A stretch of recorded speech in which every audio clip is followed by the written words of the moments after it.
Welcome to the big show. We are Dim Lights and Stiff Drinks, the dive bars of Seattle. And we've been on a hiatus for a while. We've been on a break because we just wrapped up season 4, about 2 months ago, a month and a half ago.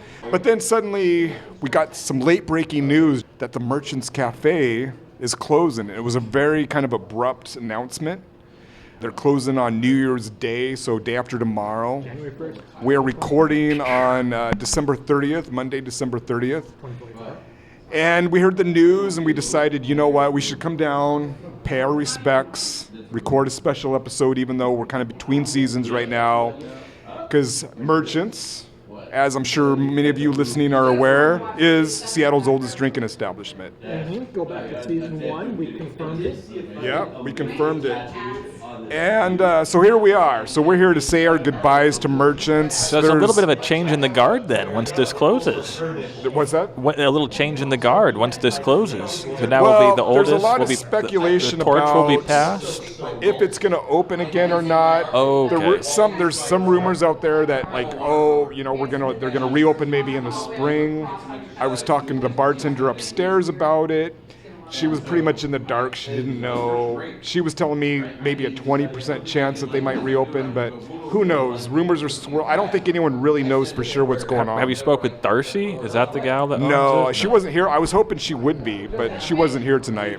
No, I like your optimism. Yeah. Bob, best case scenario, new owners come in, reopen the place as good as, maybe almost as good as it was before. That's what we're hoping. Era, Yeah. Merchants, maybe in a different name or something. How many dive bars have we been in recorded where they've gone through multiple owners, multiple Right. names?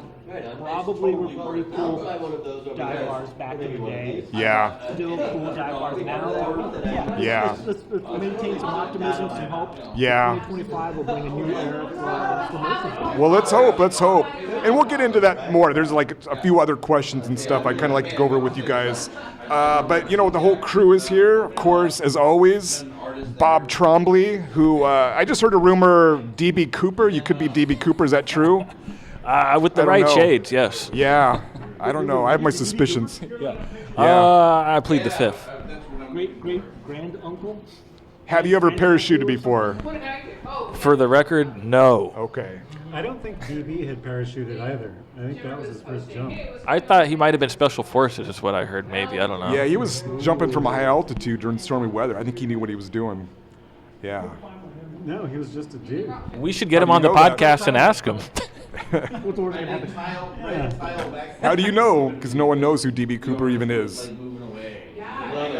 Well, anyway, so it appears that Bob is not DB Cooper. So Allegedly. I'll go by, for this episode, for all sakes and purposes, I'll be DJ DB Cooper today. DJ DB Cooper, Yep. I like it. Okay. And of course, my two co-hosts, Jeremy and Lou. How are you guys doing, man? Doing well. Happy New Year. and Happy Merry New Year. Christmas. Yeah. Thrilled to be back here. Yeah. December 2024. I'm going with you're doing DJ. DB. I'm Yeah. doing MCRIP. Because we are Very apropos. Yeah. at the Merchant.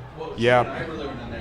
Or so we think. We will see what happens. That's Yeah. right. That's Well, right. I think we'll that- come back in a couple of months. Yeah. Maybe with a whole new attitude, fresh coat of paint, maybe, which would suck, but we'll give it a shot. Well, if they reopen, we will definitely come back and do another episode welcoming them back to the neighborhood. So let's hope that's the case. Well, I don't know. They're just milking it if they keep asking to ride our coattails all these times. Like, cut them off Yeah, at some maybe there's point. some scam You can't to get just us to record another episode. close Yeah. the think so? open. Yeah, to we're get the closing. Dim Lights Like crew one of down those, here. furniture stores like going out of business for the last 13 years and something like that. So are we going to walk past 3 months from now and there's going to still be the... Yeah, Last day, closing, yeah. February 28th. I do think the reopening things were more speculation because one of the people said like the coolers are 45 years old, the electrical is shot, that this doesn't work, that doesn't work. It probably just needs a facelift. So I think that's kind of the dream. that they have some big work to do, and they're Well, going to have to I heard shut it down for a Seismic while. retrograde, probably. No, I heard conflicting stories They about have why already. they're closing. There was someone was saying that the owner was having a problem with one of the old employees or something, and I don't know if there's like a lawsuit involved. I don't know. I don't know, but you know, Squatters' rights back in the corner there. Somebody's been living there for the last 27 years, and they're claiming ownership of the building now. probably. Yeah, could be. Yeah, could be. There's a lot of possibilities. And now the other thing is, this is in it's not a landmark building. The building itself doesn't have landmark status, but it's in a historic neighborhood. Like the area that it sits in is an historically preserved neighborhood, meaning you can't just come down and like tear buildings down. So that's a big question mark too. So if they can't come in and tear this building down, then what's going to happen with it? Is it just going to sit vacant? They can't. If we can't put an Old Navy there, what's the point? Yeah. Come on, Gap. Yeah. Or an Abercrombie. Oh, actually, there's no more Abercrombie and Fitch anymore. They're gone. Are they gone? Yeah. Yeah, that's true. If this place isn't a bar, what is it? Yeah. Maybe a showroom? I think you could open it as a restaurant. Maybe, yeah. You could do a restaurant here. They could do a restaurant. I think there's some possibilities. So we'll see what happens. I'm thinking seance down here. Yeah. Escape room. Meeting kind of like psychic. Yeah, some medium type of activity. Yeah. Looking around, that would totally fit in. Down here it would, at least down in their basement. Super spooky bar. But I do want a quick shout out. We do have a special guest with us. Yes. In addition to the four flames here, the normal crew. My son Logan is with us for the special episode. Who has also been Reoccurring guest, yeah. episodes, season 2. That's right. Fifth Avenue. Fifth Avenue Tavern. Yeah. But yeah, welcome back. Welcome back, Logan. Here to bid adieu to the merchants with us. Gotta say goodbye. Yeah. Yep. Yeah, thanks for coming up. Well, and the other question I have about this place is what the hell's going to happen to all the stuff, all the photographs. They have a bunch of photographs supposedly of the old seamstresses that worked upstairs because it was that one-time brothel. Yeah. Seamstresses and their work. Well, and the bar itself is a Brunswick. You know, it's an Ooh. old historic antique Brunswick. No, the 1800s, the late 1800s. Oh yeah, they're Gotta make some bids. And where did those start out again, Brad? so Brunswick started out in the Midwest. I want to Okay. say It's actually a maybe Midwest company. It's a Midwest company. So it's American, okay. Yeah. Yeah. And they started out making pool tables. And then at some point they started, you know, branching out and making other things, including the bars. And that's what they became Okay. most known for. Yeah. And I believe they're still operating as a company, if I'm not mistaken. I think Okay. they're still a Brunswick. I think the name sounds familiar. I like think in they recent make like times. really nice pool tables. Yeah. Yeah. Top tier pool tables.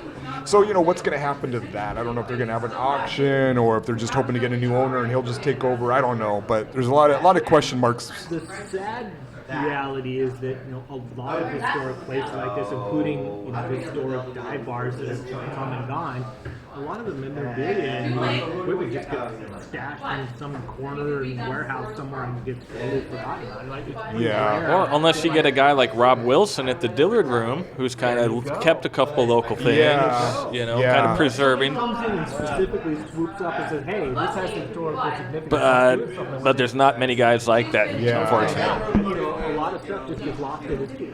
Yeah. Well, what do you guys? We should be buying it. There you go, Logan. All of our listeners to our GoFundMe page Yeah. so that we can buy a bar of our own. Logan, bust out your Bitcoin, would And you? Jeremy said you'll have the Brunswick at your house, right? You'll store it there. Your wife's cool with it. You can put it in the living room. Yeah. Okay. All right. Logan's room, I think, has. We'll have to remove things like I don't need a bed. Yeah, I don't need a bed. Yeah, we'll a figure it desk, a out. dresser, and stuff. We can get all that stuff. I'll sleep on the bed.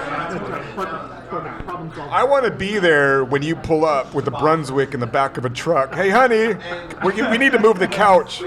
Yeah. The bar stays. You go. So yeah. So we'll see. But I figured we've recorded an episode here before. We've gone over the history. But since we're bidding I think I would just like to go over its brief history for those who maybe didn't hear a previous episode, to help people really appreciate the history of this place. So You say it's the oldest bar in Seattle. It's the oldest drinking establishment in Seattle.